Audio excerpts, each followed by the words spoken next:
Assalamualaikum mga katripod. Ayan, mayroon lang ako i-share istorya. Pero matagal na panahon, alala ko lang, noon 1994. 1994 ako pumasok ng abroad. So, mayroon akong kaibigan na kapitbahay namin. So, nag-istorya siya sa amin na binastos siya ng kanyang amo. Ang sina-advise namin sa kanya, huwag kang magsambong sa amo mong babae, mas mabuti magpaalam ka umuwi o magpahatid ka ulit sa agency kaysa magsumbong ka sa amo ka. Hindi ka paniniwalaan. Sila pa rin yan ang yung tama kahit sila yung mali. So, anong ginawa niya? Hindi siya nakinig. Nagsumbong siya sa kanyang madam. So, anong ginawa ng kanyang madam? Pinagsampal-sampal siya at hindi siya pinaniwalaan. Nagkakampi pa yung mag-asawa.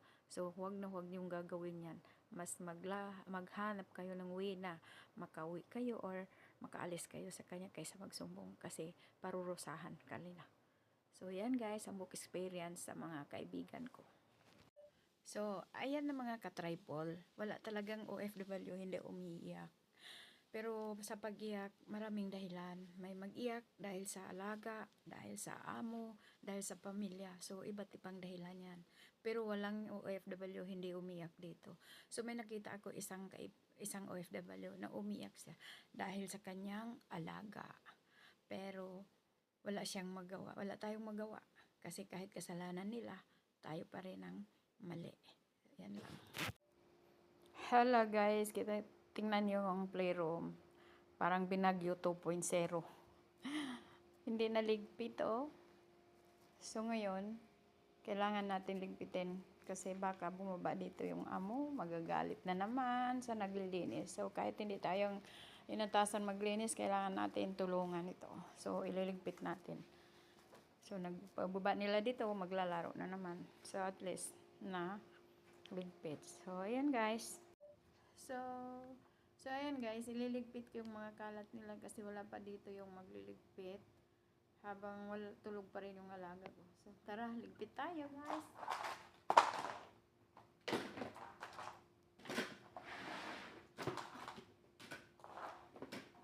Ang daming kalat nila pinaglalaroan. Pero pagkagising nito, maglalaro na naman.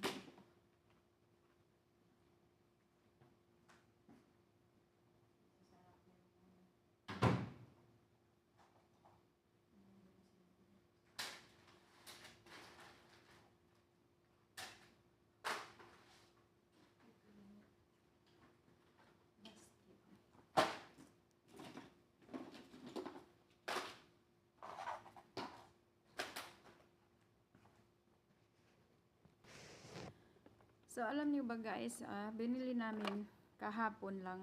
Tapos pagdating dito, wala naman pakialam. Tinapon lang. Alam niyo yung mahal ito? Nasa 100 plus. So, ang dami niyang binili. Kaya naka-spend kami na 1,700 plus. Lahat-lahat na pati sa lalaki.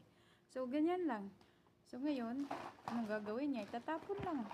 So, kaya waste lang ang pera nila. Pero wala tayong magawa. Mayaman. So, ayan na guys, hindi ko na yan gagalawin kasi pagkagising magagalit.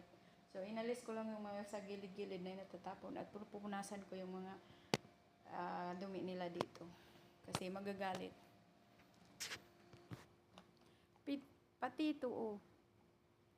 Wala naman kwenta. Ito lang yung laman niya, oh. Tingnan niyo. Oh.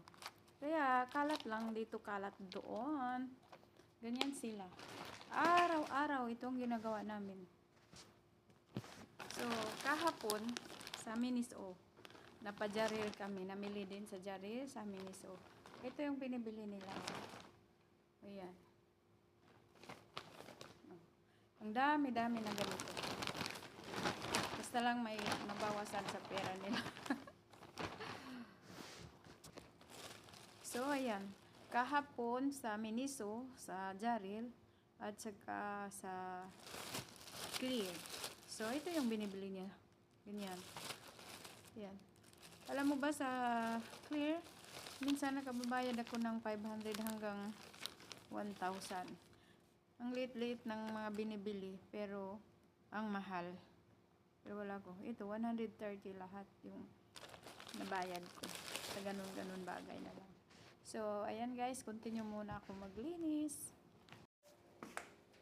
So, ganyan din. Sa pagkain din, araw-araw kami bumibili. So, bubuksan lang nila, hindi naman nauubos. Gaya nito. Gaya nito. 3 piraso. Hindi man yan naubos. Binubuksan lang. Ganyan sila. Makano na ako, gaya ko mahirap. Nanghinayang ako sa mga kinakain, tinatapon dito. Pero wala akong magawa. Tira nila rin. Pero para sa akin na mahirap, talagang nanghinayang. So, next voice na.